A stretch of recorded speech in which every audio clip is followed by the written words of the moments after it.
इंदौर शहर में होने जा रहा अप्रवासी भारतीय सम्मेलन को लेकर जोरों शोरों से तैयारियां की जा रही है। महापौर और निगम आयुक्त बापट चौराहा का दौरा कर अधिकारियों की बैठक ली गई है। 15 दिसंबर तक तैयारियों को पूरा करने का निर्देश भी दिया गया है।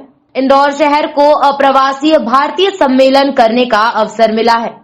जनवरी माह के पहले पखवाड़े में आयोजित अप्रवासित भारतीय सम्मेलन में 80 देशों से मेहमान बड़ी संख्या में पहुंचकर अपनी सहभागिता दर्ज कराएंगे। सम्मेलन की तैयारियों में प्रदेश सरकार के साथ साथ जिला प्रशासन, नगर निगम और पुलिस विभाग के साथ अन्य विभाग भी तैयारियों में जुटे हुए हैं। नगर निगम पर सम्मेलन को लेकर बड़ी जिम्मेदारियां दी गई हैं। वहीं महापौर और निगम आयुक्त ने अधिकारियों साथ बैठक भी की है। सफाई, सौंदर्यीकरण, वॉल पेंटिंग, यातायात और अन्य व्यवस्थाओं को लेकर काम तेज गति के साथ 15 दिसंबर तक काम पूरा करने का निर्देश दिया गया है। ओके, रोल ना? या रोल।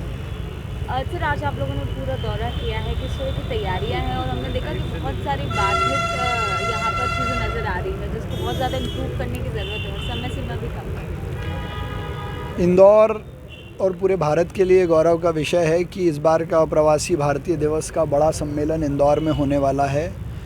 हम सब के हिंदुस्तानी भाई जो विदेशों में रहकर देश के लिए काम कर रहे हैं वो 9 जनवरी को इंदौर में अप्रवासी भारतीय सम्मेलन के लिए आने वाले हैं। अतिथि देवो भव के भाव से उनका स्वागत हो, वो सम्मेलन अपनी ऊंचाइयों को और अपने सफलता को प्राप्त करे। और माननीय मुख्यमंत्री श्री शिवराज सिंह जी चौहान ने भी हम सबको आह्वान किया है कि इंदौर भव्य तरीके से इसका आयोजन करे। उसी की तैयारियों का हमने निरीक्षण किया है।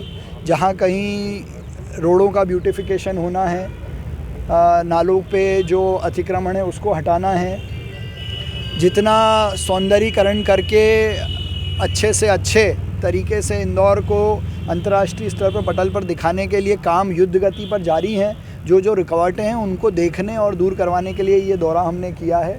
और पूरे रूट पर पूरे इंदौर शहर में क्या क्या काम होने हैं, क्या सुंदरता के काम होने हैं, उस पूरी टीम के साथ, चाहे वो नाले के पास ट्रेंचिंग वॉल बनाने का हो, ब्लॉक्स लगाने का हो, रोड चौड़ीकरण का हो, डिवाइडर बनाने का हो, सोलर सेटअप्स बनाने का हो, ये सब काम 15 दिसंबर तक पूरे हो जाएंगे।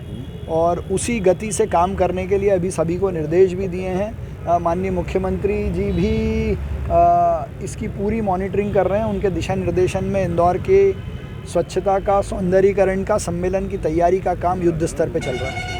मेट्रो का काम भी इस तरफ चल रहा है। ट्रैफिक भी एक बड़ा चैलेंज रहेगा मेंटेन करना। नहीं, कोई चैलेंज नहीं रहेगा। ट्रैफिक तो इंदौर की विकास का पर्याय है। इंदौर में मेट्रो आने वाली है जिसका ट्रायल रन 23 सितंबर में होगा। वो भी माननीय मुख्यमंत्री जी के सपनों के शहर की बड़ी कल्पना है जो पूरी होगी। तो वो दिखता हुआ निर्माण तो इंदौर की प्रगतिशील तरीके से दिखाने का एक अच्छा तरीका है। लेकिन हाँ, उस समय जब कार्यक्रम होगा तब ज़रूर उसके आसपास के क्षेत्रों का सौंदर्यीकरण करेंगे। निर्माण कार्य दुनिया के हर क्षेत्र में चलता है, वहाँ तब भी कार्यक्रम होते हैं। किन्नर समाज के लोग आए थे मंत्री जी से, उन्होंने एक मांग भी करी थी कि उनको कब्रिस्तान के लिए जगह चाहिए। मेरी जानकारी में ये विषय आया है और ये तो बहुत स्वाभाविक और उनकी सही डिमांड है। उसको पूरी करने के लिए हमसे भी जो हर संभव प्रयास होगा वो करेंगे।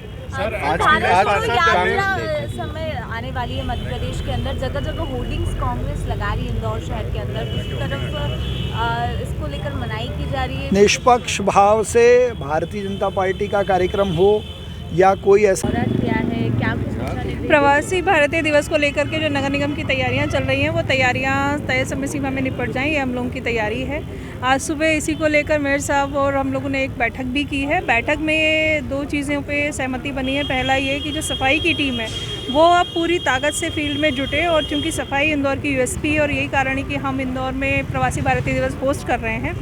तो जो भी मेहमान आए उनको सफाई इंदौर की अप टू द मार्क मिलनी चाहिए। दूसरा, जो भी प्रवासी भारतीय दिवस को लेकर के मेंटेनेंस के काम चल रहे हैं, क्योंकि माननीय सीएम साहब लगातार इसको रिव्यू कर रहे हैं, दिशा निर्देश दे रहे हैं, तो ये सभी काम तय समय सीमा में निपटे। शहर ऐसा दिखे जो वेलकमिंग हो, जो लोगों को होस्ट करता हुआ नज़र आए, इसकी तैयारियां हम लोग कर रहे हैं, जिसमें इंफ्रास्ट्रक्चर एक पॉइंट है। उसके अलावा जो शहर के मेजर टूरिस्ट डेस्टिनेशन है उनके हम लोगों ने हेरिटेज वॉक और शाम की वॉक प्लान की हुई हैं। उन हेरिटेज वाले प्लेसेस पे लोगों को कल्चरल परफॉर्मेंसेस लाइव मिले, उसके लिए हम लोगों ने कलाकारों का चयन करना स्मार्ट सिटी की टीम के माध्यम से शुरू किया है। इसके अलावा जो शहर के लोग कैसे अपनी सहभागिता इस पूरे अभियान में रखेंगे उसको लेकर भी निगम ने तैयारी की है कि हम लोगों ने रोड के स्ट्रेच डिसाइड किए हैं और उन स्ट्रेच पे प्रविष्टियाँ मंगाई जा रही हैं। यानी 10 लोगों की एक टीम शहर में विभिन्न स्कूलों कॉलेजेस से आएगी जो एक रोड का स्ट्रेच देखेगी। उनका जो दायित्व रहेगा वो इस स्टेज को साफ रखना, सुंदर बनाना और इवेंट के समय और क्या सुंदरता हम ऐड कर सकते हैं उसको लेकर के होगा। उसमें जो बेस्ट स्ट्रेच चुना जाएगा उसको हम पुरस्कृत भी करेंगे। इसके अलावा शहर के जो विभिन्न एसोसिएशंस हैं, विभिन्न ऑर्गेनाइजेशंस हैं, उनकी एक बैठक भी 21 तारीख को रखी गई है कि किस तरीके से हम लोग उनके साथ में मिलकर इस प्रवासी भारतीय दिवस को जो भाग ले रहे हैं उनके लिए और जो शहर के लोग हैं उनके लिए यादगार बनाएं। और मैम यहाँ पे ये नाला का भी बहुत बड़ा एक इशू है, उसको कैसे रिजॉल्व करने वाले हैं? और इसके बीसीसी के पास में जब लोग आ रहे हैं तो एक नाला है, चूँकि इस पूरे रोड को इस तरीके से डिज़ाइन किया गया है कि ये एक एक्सपीरियंस जोन रहे, लोग आएँ, वॉक करें, देखें, एक्सपीरियंस करें। नाला चूँकि इंदौर वाटर प्लस शहर है तो नाला सूखा होना चाहिए, तो उसी को लेकर के हमारी तैयारियां चल रही हैं। नाले में सौंदर्यीकरण के लिए एक रिटेनिंग वॉल बनाई जा रही है। सामने की तरफ के जो घर हैं उनको पेंट किया जा रहा है, उनमें रहवासियों की भी सहभागिता है। साथ ही इसके किनारे हम लोग स्ट्रीट फर्नीचर भी लगाएंगे ताकि लोग इस एरिया को एंजॉय कर सकें, एक्सपीरियंस कर सकें और इस बात को समझ सकें कि जो नाले हैं वो स्टॉर्म वाटर को कैरी करते हैं, ड्रेनेज को कैरी नहीं करते हैं। आप देखेंगे अभी भी जो थोड़ा सा हमको पानी दिख रहा है वो भी कितना साफ़ पानी है, वो कहीं किसी नर्मदा का लीकेज है जो हम लोग ठीक कर रहे हैं। तो इस तरीके से इंदौर की जो खूबियाँ हैं वो मेहमानों के सामने आए, जो लोगों की एक्सपेक्टेशंस हैं इंदौर शहर को लेकर के वो हम लोग पूरी करें। जो माननीय मुख्यमंत्री जी के निर्देश या उनकी मंशा है कि इंदौर किस तरीके का आयोजन करें, उसको लेकर के तैयारियां जोर शोर से चल रही हैं। मैम कब तक ये पूरा करने का टारगेट आप लोगों का? टारगेट हर एक काम के हम लोगों ने अलग रखे हैं, लेकिन at the end of the day